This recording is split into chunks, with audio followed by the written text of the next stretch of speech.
Hiya, Happy New Year, everybody. Boy, oh boy, 2023 sure was something. I know I went through it a lot last year in ways that I'll probably have to explain later this year, but you know who else went through it? Literally everybody else. So much disappointment in politics and even in the content creators we turned to for entertainment and distraction. From VTubers graduating left and right to Dream yet again having to fight the allegations. Just all of them. But with that telltale disappointment usually comes the inevitable apology for letting down the fans or not being entirely truthful. Some of 2023's apologies were fairly okay, and some of them were done with the ukulele. It's no wonder that not all apology videos or IRL apologies are made equal. But do you know why that's the case? Do you know what sets a real "I'm sorry" apart from an "I'm sorry you feel that way"? Well, today, I hope to lay out 5 mistakes content creators and everyone else make when apologizing that tend to make the regretful message fall flat. Before we get too far into it, I'd like to shout out our sponsor not sponsor, me, on Twitch. If you enjoy my videos, consider stopping by to watch my streams on Wednesdays and Saturdays at 2:30 p.m. Pacific Time. You might catch me playing games or drawing or even meet Sister Anemone during her reading and writing streams. We'd love to hang out with you. Swing by at twitch.tv/whatchamacallit. That is twitch.tv/WHATCHAMARKALLIT. I hope to see you there. Number 1. Using the word but. I'm sure everyone has experienced an apology from someone where they say, "I'm sorry for doing X, but..." It always feels like they're making an excuse when the person who upset you does that, right? Well, that's because it sort of is. Using the word but when apologizing, by the nature of the word, instantly diminishes the meaning of whatever you're saying sorry for, and in some cases works to justify their actions. "I'm sorry for shouting, but you were just not listening to me." This statement puts the responsibility of them yelling at you on you. "Sorry for being late, but traffic was crazy." While traffic jams are understandable, putting the misuse of your time entirely on traffic, which you can usually plan around, assuming there isn't an accident causing it, is not a great look. Especially if it happens multiple times. There's a difference between trying to explain your behavior and trying to excuse it. You can certainly explain yourself vis-a-vis, "I'm sorry for shouting. I shouldn't have done that. I just couldn't think of a better way to get you to listen to me at the time. I should have given myself time to cool down before trying to discuss this," is leagues better. You're still taking accountability and owning up to what you did while trying to explain your thoughts. That leads us to our next mistake, number 2. Devaluing the feelings of who was hurt in order to avoid accountability. This is where that "I'm sorry you feel that way" line really comes in. People who make this kind of non-apology are yet again putting it on you that they hurt you. Making you feel overly sensitive for their actions or words lets them not have to feel bad whatsoever for whatever action they took. This mistake can also include trying to make a joke out of what they did, as if it being a joke makes hurting you any better. "I'm sorry you feel that way," and similar phrasings are gaslighting tactics at the end of the day.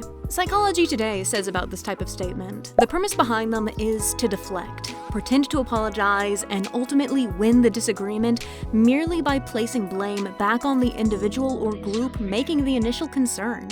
This thinking and behavior not only diminishes the concern, but it attempts to invalidate it and terminate any further discussion. It can be really hard to accept when you've hurt someone's feelings or even physically hurt someone. It's hard to accept that something you see as fine might actually be harmful. But in the end, you should never, ever pull out the "sorry you feel that way" line. On that topic of psychological harm that can happen in apologies, number 3, guilt tripping. This is easily seen in making you feel bad for bringing up whatever hurt you or turning it around on you. How could you say that I'm doing X to you? I'm going through so much right now. You're just piling on. The people who do this, again, want to avoid acknowledging that they even did something bad or taking any sort of accountability. This can also be seen in less aggressive ways, by way of self-deprecating or trying to make you pity them for their own actions. Oh, I hurt you?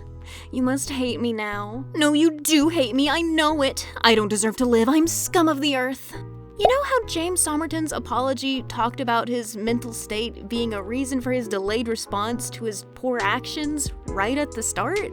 I do not doubt in the slightest that he had a breakdown after H-Bomber Guy's video involving him was released, and I'm certainly not trying to cast doubt on the claim that he attempted to harm himself. I do truly hope that he's gotten the help that he obviously needs. Those are horrible things to go through, and I wouldn't wish even my worst enemy to feel low enough that taking their own life felt like the only viable option.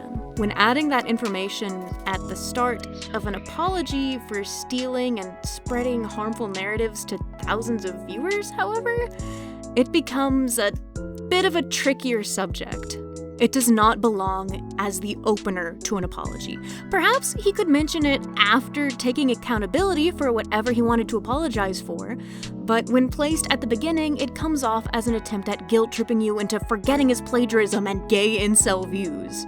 When paired with blaming all the plagiarism and every single bad take on his supposed ex-best friend Nick, and failing to even mention the targeted harassment he sent towards certain people who criticized him in the past, it starts to feel hollow. If the person apologizing can emotionally manipulate you into feeling bad enough for them or their situation, they can avoid having to work to fix whatever the issue may be.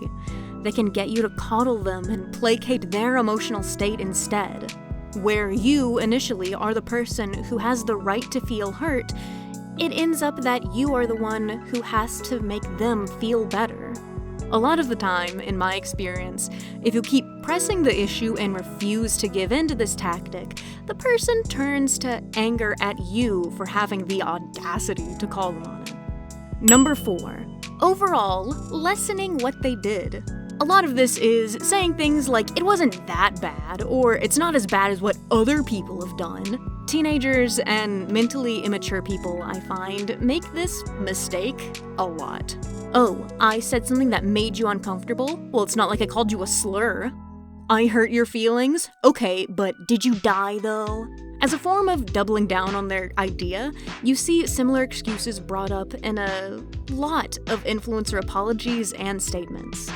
It denotes a stark lack in understanding of cause and effect, as well as an issue in being able to understand the feelings of others. A lack of empathy. Just because they don't think it's a big deal doesn't mean that it's a nothing burger. Like saying, okay, so I might have punched you in the face, but I could have done something worse like stabbing you, isn't really the gotcha that you think it is, but that's how a lot of these apologies wind up coming across. Just because you could have done more damage does not negate the fact that damage was done. Yandere Dev Alex's January 1st apology video is filled to the brim with this tactic, and in this case, I will call it a tactic as a purposeful action he took. On a first glance, if you haven't heard entirely about this situation, you might think that it was a good apology where he owns up to what he did, admitted fault, and tried to set the record straight. However, the video was so chock full of him trying to minimize what was revealed, it's honestly a bit disturbing. No, he didn't groom anyone. He just made the mistake of letting this 16-year-old little girl steal the conversation and manipulate him into having overly sexual conversations with her. Of course he shouldn't have done that, but he just wanted to keep talking with the little girl. He then entirely neglects to mention the fact that he called this child sexy for having a thin waist and larger bra size. He neglects to discuss how he asked if she wanted to take his virginity when she turned 18. Those two instances would directly contrast the picture he's trying to paint of himself, where any damage done is so severely minimized and trivial, it might as well be paltry nothings. Oh wait! Alex states as a fact, he did not harm, traumatize, or victimize anyone in the least. Never mind the fact that study after study after study has shown that being overly sexual or exposing children to sexual content is severely detrimental to a minor's psyche in ways that often don't manifest entirely until years later. He says it in his apology where he takes blame, so we have to trust him. If you messed up, own up to it. If you legitimately don't understand why the thing you did hurt the other person's feelings, you can ask about it. Be reasonable and don't be smug about it. Instead, just say, "Oh, my bad. I didn't mean to hurt you by doing XYZ. Can you explain how it hurt you so I can know better in the future?" It's that easy. People are way more understanding than you'd think. So just try to be understanding and ask for clarification. But please, don't deflect and diminish the harm that you caused by trying to frame it as not as bad in comparison or in general. Number 5. Apologizing and then doing the exact same thing. It is infuriating when this happens, either because they're callous and don't actually care about your feelings, or because they're forgetful and somehow manage to continuously forget a boundary that you set. Sometimes people just do the same things over and over and over again, even when you've begged them to stop.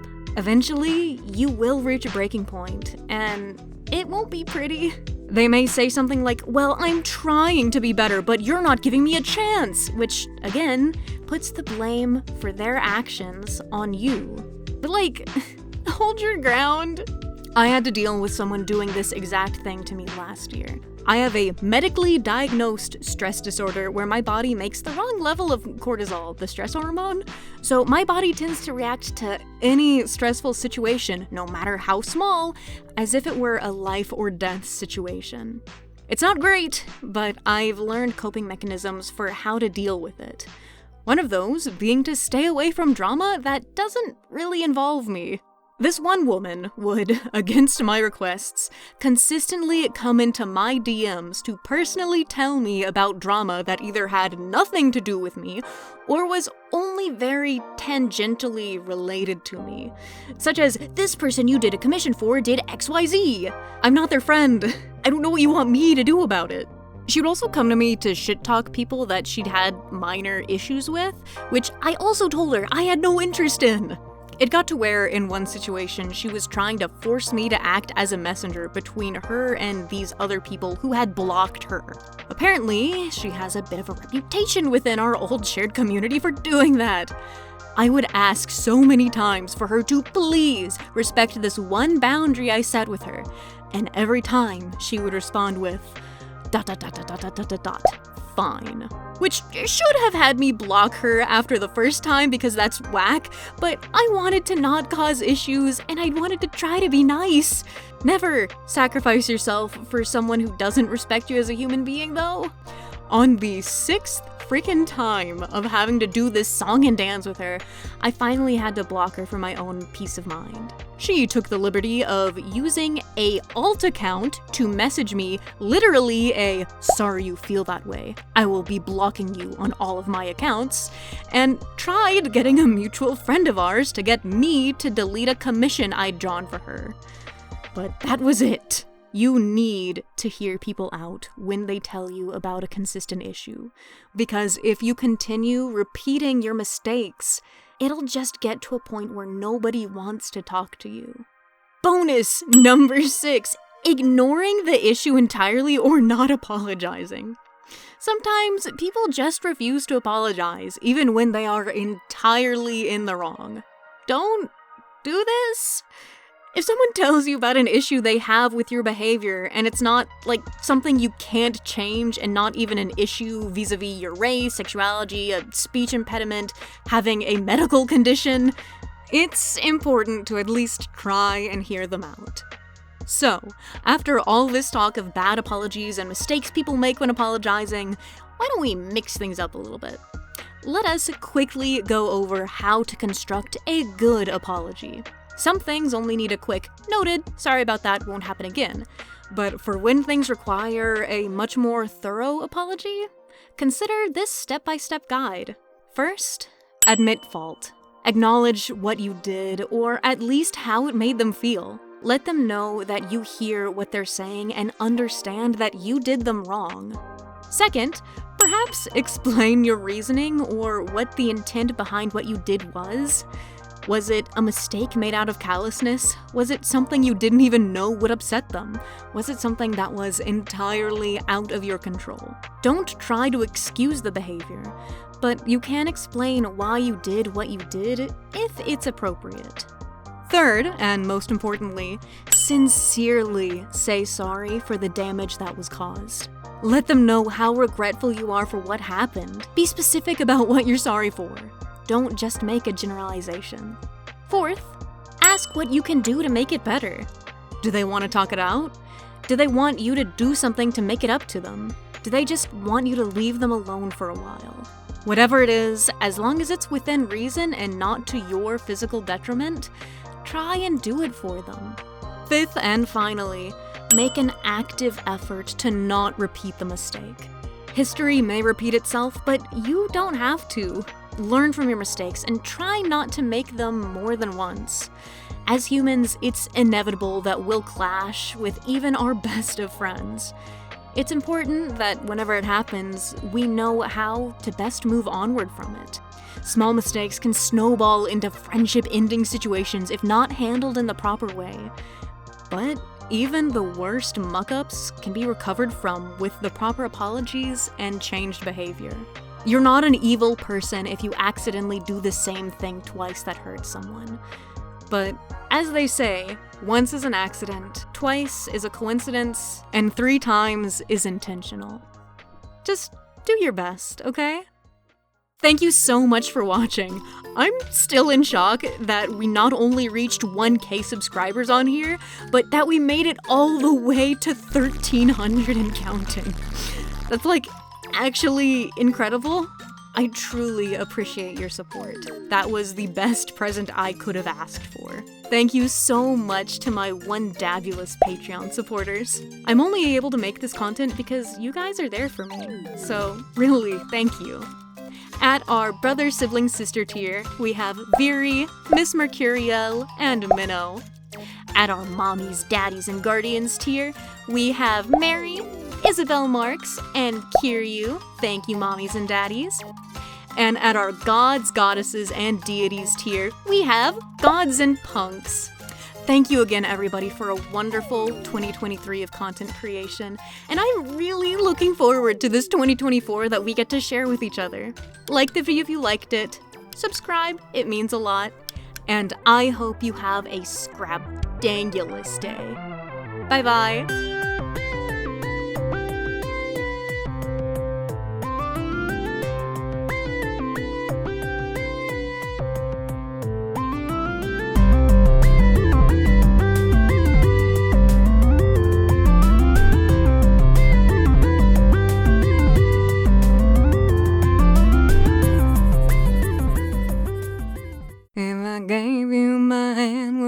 Take it and make me the happiest man in the world. Yeah, that sounds fine. All right.